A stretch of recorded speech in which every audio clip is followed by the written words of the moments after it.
This video is sponsored by WeCard. हाँ जी sir, आपने EVM का एक सवाल पूछा था। जी तो ईवीएम के लिए मैं ये ज़रूर बताना चाहता हूँ कि अगर आप इलेक्शन कमीशन की वेबसाइट देखेंगे तो इलेक्शन कमीशन ने सारी पार्टीज़ को इनवाइट किया था कि आप आइए और इसको हैक करके दिखाइए ईवीएम को। आप जानकर शायद हैरान होंगे कि सिर्फ 2 पार्टियाँ उस ईवीएम उस कार्यक्रम में पहुँची थी, एक आम आदमी पार्टी थी और एक और कोई पार्टी थी, और ये दोनों हैक नहीं कर पाए थे। तो ये बेबुनियाद सवाल उठाना कि ईवीएम हैक की जा सकती है, वो जवाब तो मैं नहीं की कितनी है, बार बोल तो चुका, वो बहुत ये बेकार हार की की बात है। खीज है। बिल्कुल। आप अगर एक एक्सपेक्टेशन करते हैं, आप कोशिश करते हैं, और आपको वैसे अभी तक मेरे देखने में, शायद आपके देखने में भी, इन विधानसभा चुनाव के नतीजों के आने के बाद विपक्ष के किसी भी नेता ने, किसी जिम्मेदार नेता ने, खास करके जो जिन राज्यों में न केसीआर ने तेलंगाना में, न कांग्रेस के किसी नेता ने राजस्थान, मध्य प्रदेश, छत्तीसगढ़ में ईवीएम पे सवाल उठाया। ये वो लोग हैं जिनको प्रधानमंत्री मोदी और बीजेपी की जीत नहीं पचती है तो एक बार ईवीएम का मामला उठाते हैं। मैं तो बार बार कहता हूँ कि एक मिनट, तो ये मैं मानता हूँ। आप क्या मानते हैं कि इन 3 राज्यों में चुनावी जीत के बाद बीजेपी का 2024 का चुनाव जो है एक तरफा जा रहा है या नहीं? अभी स्कोप है 6 महीना।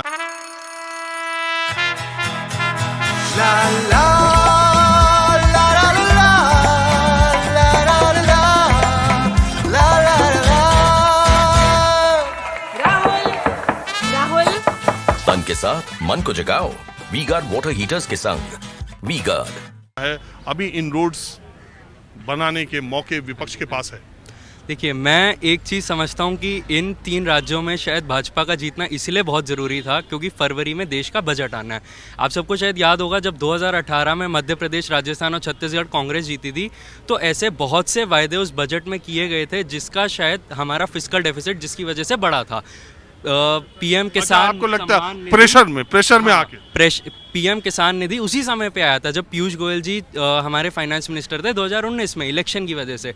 शायद अगर इस बार भाजपा ना जीतती तो उन पे और प्रेशर होता है ऐसी स्कीम्स लाने का जिसको पॉपुलर भाषा में पॉपुलिज्म कहा जाता है।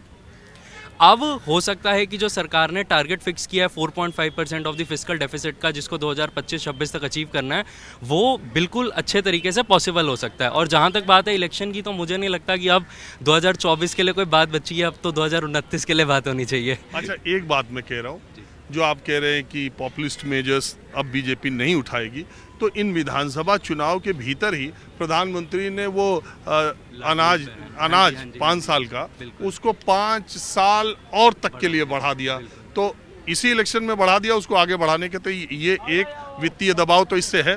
दूसरे, इन राज्यों में जो गारंटीज दी हैं, 500, 400, 450 रुपए में राजस्थान में सिलेंडर देने की बात की है, और जो पैसे देने की बहना की है, लाडली बहना को 3000 तक ले जाने की बात की है।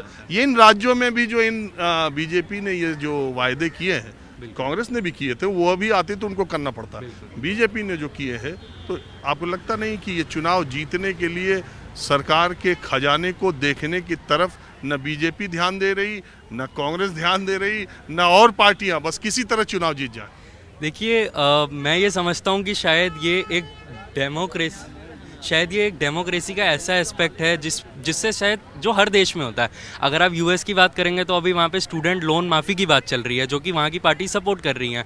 तो किसी भी डेमोक्रेसी में शायद गरीब का उद्धार करने के लिए अच्छे मेजर्स हैं, किए भी जाने चाहिए, लेकिन आपको अपनी उन पॉलिसीज़ को भी पहले देखना पड़ेगा कि अस्पताल भी बने, सड़कें भी बने, आपका देश तरक्की के मार्ग पे भी जाए, एक्सपोर्ट्स भी बढ़े। अगर आप सारा पैसा इसी तरफ डाइवर्ट कर देंगे, जैसे बात होती है ओल्ड पेंशन स्कीम की, वो देखो, ओल्ड पेंशन स्कीम कांग्रेस ने 3 जगह बोला था, उसका तो कोई असर दिखाई नहीं देता। बिल्कुल। शायद वोट परसेंटेज में कांग्रेस ये कह सकती है कि वोट परसेंटेज में बढ़ोतरी हुई है, लेकिन चुनावी जीत में उसका कहीं रिफ्लेक्शन नहीं हुआ। तो और अगर मान लीजिए कांग्रेस जीत जाती तो शायद अंडर प्रेशर बीजेपी को लाना पड़ता, तो कुछ ना कुछ करना पड़ता है इस बारे में। तो मैं ये समझता हूँ कि अब शायद हमारा देश पॉपुलिस्टिक मेजर्स के बजाय थोड़ा ऐसी राजनीति में जा रहा है जो देश हित के बारे में हो। चलिए, बहुत शुक्रिया अंकल। ये फाइट कब आएगी? ये 6:15 बजे। माहौल क्या आप कुछ बोलना चाह? अच्छा, आप तो, हाँ जी बताइए। अरे आज आप कॉफी हाउस नहीं इधर? आज मैं इधर आ गया। हाँ, आप क्या पूछ रहे हो?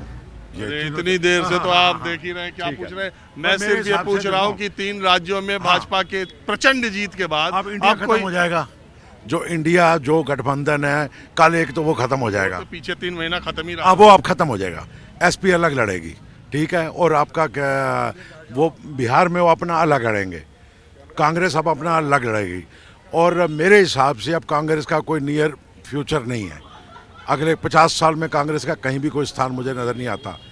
और मैं यहाँ तक समझता हूँ, जैसे वो ओल्ड पेंशन स्कीम की 6 तारीख को हाँ। इंडिया गठबंधन की बैठक ये मल्लिकार्जुन खड़गे जी ने बुलाई है। अब वो जितनी मर्जी बैठकें बुलाएं, देखो आप जब हार जाते हो ना तो आप बैठकों में चले जाते हो, मंथन पार्टियों में। करते हैं। अब वो मंथन जीत करते पर हैं। जश्न, अब हार मेरी- पर मंथन। अब मेरी बात सुनो, पहले तो आप किसने आपको बताया था कि ये कांग्रेस जीतने जा रही है? और मुझे तो लगता है कि इस सिनेरियो में, जैसे वो लड़के ने कहा कि ओपीएस और कांग्रेस, अब आप ये मैयर लाएंगे, कोई देश का नहीं सोचेंगे वोट के लिए कि मैं ओल्ड पेंशन स्कीम दे दूंगा और ये दे दूंगा और वो दूंगा, तो देश कहाँ जाएगा? और आप लुभावने सिर्फ आप लोगों को 1000 रुपया दे के, 10,000 रुपया दे के अगर आप जीतना चाहते हैं तो ये पॉलिटिक्स कहाँ जा रही है? कम से कम एक मोदी आया है, एक मोदी आया है, वो ट्राइड एंड टेस्टेड लीडर है और वो देश के लिए कुछ अच्छा कर रहा है और नजर आ रहा है, वो जो रिजल्ट है नजर आ रहे हैं। अब जो नोटबंदी, मोदी जी कहते हैं, सुनो, मोदी जी जो कहते हैं एक अकेला सब पर भारी, बिल्कुल आपको पक्की लग बात। रहा है कि एक अकेला 100% मोदी से ही नहीं कोई लड़ सकता? और सिर्फ मोदी ही बीजेपी को जिता रहा है। बीजेपी में अकेला वोट लेने वाला मोदी के बाद कोई भी नहीं है। चलिए, आप कुछ बोलना चाहते जी हैं? सर। चलो, युवा हो, बताओ। आपने अभी बोला कि एक अकेला मोदी, अकेला कहाँ से है सर वो? नहीं, उनका और पार्लियामेंट में उनका भाषण है, एक अकेला मोदी सब पे भारी। कहाँ से अकेले? कहाँ है अकेले? आप बताइए ना, अकेले कहाँ है? तो इतने सारे मंत्री हैं, एक अगर कहीं उपचुनाव भी होता है ना, मंत्री काम करते हैं। नहीं सर, आप अरे अगर बोलने दीजिए सबको अपना बोलने एक अगर उपचुनाव भी कहीं होता है तो वहाँ का विधायक, मंत्री, उप मुख्यमंत्री, पता नहीं कितने लग जाते हैं वहाँ एक उपचुनाव जिताने के लिए। बस मैं यहाँ गाजीपुर में एक कोई विधानसभा थी, याद नहीं आ रहा मेरे, वहाँ पे ओम प्रकाश राजभर, योगी जी, अरे, उपचुनाव था घोसी में, हाँ घोसी में, मऊ जिले में। मऊ जिले में। कहाँ के हो? मैं आजमगढ़ का हूँ। अरे मैं भी वहीं का हूँ। हैं सर, मैं आजमगढ़ का हूँ, फूलपुर विधानसभा से हूँ मैं। और सर वहाँ पे कोई ऐसा मंत्री नहीं था जो लगा नहीं था। इसमें क्या बुराई है? चुनाव जीतने की कोशिश हर पार्टी को करना नहीं, चाहिए। तो सर ये फिर ऐसा भी तो नहीं बोलना चाहिए हम अकेले हैं। अकेले कहाँ से हुए फिर वो? अकेले तो अखिलेश यादव हैं, अकेले तो अखिलेश यादव हैं, चाचा भी अलग हो गए, सब अलग, अकेले हर जगह लड़ रहे हैं। मोदी अकेला है? कहाँ है सर? नहीं है ना, नहीं है सर। अखिलेश यादव का क्या मामला तुमको लग रहा है? जी सर, अखिलेश यादव आपकी 24 में 80 सीट कंफर्म है। क्या नाम है तुम्हारा? विकास यादव। देखिए सुनो, 80 नहीं है, 80 नहीं है। बात यही खत्म होती है। माहौल क्या हमें बस आज इतना ही। अगले एपिसोड में किसी दूसरी जगह से हम फिर हाजिर होंगे। कैमरामैन विजय के साथ Rajiv Ranjan, news 24 Delhi. This video is sponsored by WeGuard.